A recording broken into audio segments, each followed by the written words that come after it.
Beaucoup de personnes essaient de perdre du poids. Elles mangent un peu moins, elles font un peu plus de sport, et pourtant, les résultats ne sont pas toujours au rendez-vous. Certaines personnes semblent perdre du poids assez facilement, alors que pour d'autres, cela devient un véritable combat. Pourquoi cette différence? Est-ce simplement une question de volonté, ou bien notre corps joue-t-il un rôle plus important que l'on ne le pense?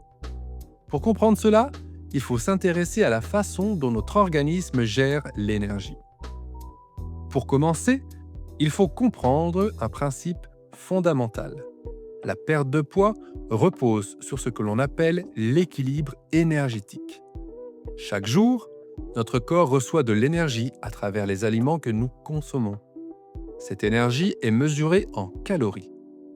Mais notre corps utilise également de l'énergie pour fonctionner, pour respirer, pour faire battre le cœur, pour maintenir la température du corps et bien sûr pour bouger. Lorsque l'apport énergétique est supérieur à la dépense, l'excès est généralement stocké sous forme de graisse. A l'inverse, lorsque le corps dépense plus d'énergie qu'il n'en reçoit, il doit utiliser ses réserves. C'est ce que l'on appelle un déficit calorique. Et c'est la base physiologique de la perte de poids. Même si ce principe paraît simple, la réalité est souvent plus complexe. Notre corps possède des mécanismes de régulation très efficaces. Lorsque l'apport énergétique diminue, l'organisme peut s'adapter en ralentissant légèrement son métabolisme. Autrement dit, il devient plus économe en énergie. C'est une réaction biologique normale qui existe depuis très longtemps dans l'évolution humaine. À une époque où les nourritures n'étaient pas toujours disponibles, ce mécanisme permettait simplement de protéger l'organisme contre les périodes de famine.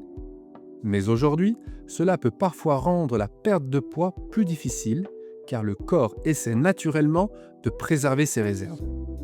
C'est souvent ce qui explique les plateaux de poids que certaines personnes rencontrent. Un autre facteur très important dans la gestion du poids est la masse musculaire.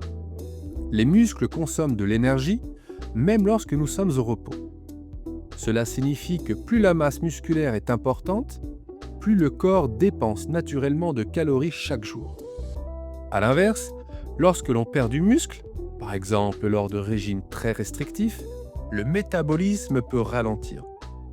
Le corps devient alors plus efficace pour économiser l'énergie, ce qui peut rendre la perte de poids plus lente.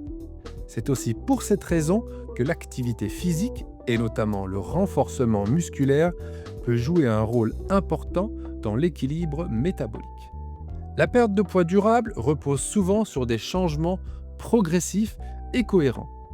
Plutôt que de chercher des solutions rapides, il est généralement plus efficace d'adopter des habitudes simples sur le long terme.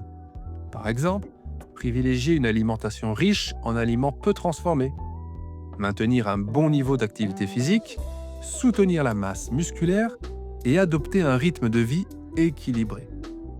Ces habitudes agissent ensemble pour soutenir le métabolisme et améliorer la façon dont le corps utilise l'énergie. Avec le temps, ces changements peuvent produire des résultats beaucoup plus durables que des approches très restrictives. Maintenant, un détail simple, mais souvent négligé, concerne la vitesse à laquelle nous mangeons. Le cerveau met généralement environ 20 minutes pour recevoir les signaux de satiété. Lorsque l'on mange très rapidement, il est plus facile de consommer davantage de calories avant que cette sensation n'apparaisse.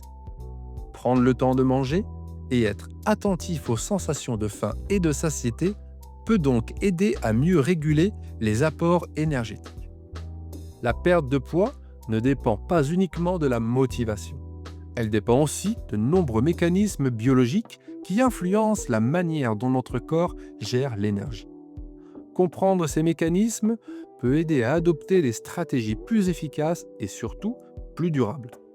Si tu veux continuer à mieux comprendre comment fonctionne ton corps, pense à t'abonner à la chaîne Mieux vivre au quotidien. À bientôt pour une nouvelle vidéo.